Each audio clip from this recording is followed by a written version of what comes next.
Hey guys, welcome to another film camera review. Today we're looking at the Minolta CLE 35mm film rangefinder. It was developed jointly by Leica and Minolta, and it was introduced in 1980.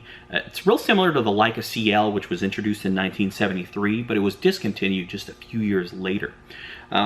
You can shoot it in two modes, aperture priority and manual. It features a cloth focal plane shutter that fires from 1 second to 1,000th of a second. It also features a bulb speed. It uses the Leica M mount, so you can mount Leica M lenses onto the body, but the frame lines in the rangefinder are 28, 40, and 90 millimeters. Just as you'd figure, Minolta released 28, 40, and 90 millimeter M RAW-core lenses to match this camera. Supposedly, they are optically superb. I've never shot with those lenses because when I bought this, it came with the Voigtlander 40mm f1.4 Nocton Classic that you see mounted onto it now. There's also a matching flash, the Auto CLE. This camera is capable of TTL flash, and interesting thing about this flash is it will not power up unless it is mounted onto the camera. I got this flash for really cheap because the seller thought it was broken. Lo and behold, I put some batteries in it, mounted it onto the camera, and it works great. The camera uses two A76 size batteries, like the alkaline LR44s. Interesting thing though, is that when I tried LR44s, they didn't seem to work with this camera. I used silver oxide SR44s and those worked fine. So to give you a quick overview of the camera, we're going to go ahead and start with the top plate. You got your CLE logo engraved, your hot shoe for your flash, your shutter speed selector dial, and you can also use it to select your aperture priority mode. And this dial actually locks into place when you are in aperture priority. So you press this button here, this little pin, that will release that, and you can shoot in aperture priority using exposure compensation from -2 to +2 in half-stop increments, or use it to select a manual shutter speed. And you've got your film advanced lever here. On the bottom of the camera, you've got your film rewind crank, which also opens the back film door, and you do that by lifting that crank dial and then turning it in the direction of this arrow, and that'll pop that door open. You've got your battery check lamp. You press that button right there and that lamp will glow if your batteries are good. You've got your battery compartment. It slides open. And what's cool about this little battery cover is you actually can't lose it because it's kind of stuck in place. It just slides open so you can put your batteries in, and then you just slide it back closed. That's your film rewind release button. At the end of the roll, you press that button and then rewind your film back into the cassette, and you open the film door and pull your film out. You've got your tripod mount socket there. On the front, you've got your lens release button. You've got your on-off switch, which has on, off, and self-timer, and then you've got this glowing power check lamp. Also acts as a self-timer lamp. It'll blink before the self-timer goes off. And lastly, the back panel, which is super simple. You've got your viewfinder, and you've got this ASA chart here, which also acts as a little memo pocket. You can pull the tab off a box of film and put it in that memo pocket so you can remember what kind of film you're shooting with. That sounds ridiculous to some people, but sometimes I'll load up a camera and not shoot with it for weeks or months because I'm shooting or testing other cameras, and I'll forget what kind of film I have in the camera. So this can be really handy if you're like me.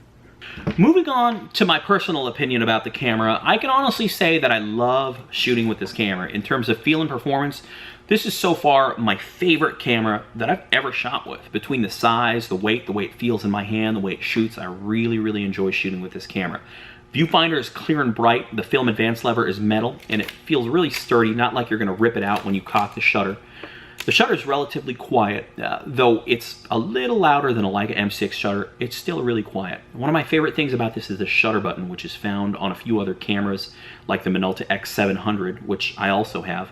It's got a smooth finish, and it actually activates the metering by touch. So when you're looking through the viewfinder, when you just touch the shutter button, the metering activates, and it shows you the speed at which the shutter is going to fire in a display in the viewfinder. It's a really cool feature, and considering this came out in the 1980s, it seems pretty advanced. It's a really enjoyable feeling when you release the shutter. Overall, the camera feels nice and weighty and sturdy, but not too heavy for its size. Now, on to some things that I don't like about this camera. There's no exposure lock and aperture priority. You could argue that you could just shoot in manual, but that brings me to another point that I don't like. The camera does not meter in manual. It shoots and otherwise works great in manual, but the meter is not active.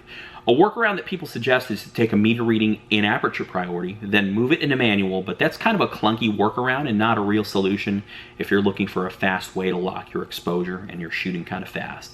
The eye relief of the viewfinder is moderately low, so if you wear glasses like me, that can be a bit of a problem. The 40mm frame lines are a little tight, and it's a little bit of a struggle to see the whole frame. Not a total deal breaker for me, but if you'd like to be able to see the whole frame and then some, which is one of the reasons people tend to love rangefinders, be aware that might be an issue. The last thing that I don't like is that the shutter and the camera is electronically controlled. So dead batteries means a dead camera. You need batteries to shoot this camera, unlike a camera with a mechanical shutter like a Leica M6, which only uses batteries for its meter. An M6 will still work without batteries, it just won't have a light meter. So always have a spare set of batteries with you. For what it's worth, I've had this camera for a year, put about 25 rolls of film through it. I'm still on the same set of batteries. With that said, the things that I don't like about this camera are really just nitpicks compared to the things that I really love about the camera. Another thing I want to bring up about this camera is its reputation for reliability. If you do a general internet search, you'll see a lot of talk and forum posts about CLEs breaking. I think any mass-manufactured electronic device is going to have some failures down the line. Part of the problem is that, for the most part, it's hard to get a CLE repaired if it does break. Minolta no longer services them. One of the last independent shops that offered repairs stopped offering repairs just in the last few years. From what I understand, it's mainly due to a lack of parts. You might be able to find another capable independent repair person who's willing to tear into a CLE and repair it. If you do know somebody, by all means leave a comment, spread the word. But you may be in a situation where tracking down a new one might be less expensive than getting a broken one repaired. In my experience, with every camera I've owned, CLE included, I've found it to be very reliable. And the two other CLE owners that I personally know, one of them having owned his CLE since 1982, have never had problems. A friend of mine said that people talk about CLEs breaking more than they actually break. I don't know if that's true. Take that with a grain of salt. I'm just a guy on the internet. At any rate, I can't stress how much I love this camera. It's my favorite camera that I've personally ever shot with. It's super comfortable, it's quick, it's quiet, it's just really fun to shoot with. If you can get your hands on one, I highly recommend trying it out. See the link below for some photos that I've taken with this camera over the last couple of years. Thanks for watching. Check out my website, link below, for other fun film photography stuff. Thanks a lot. See you guys again soon.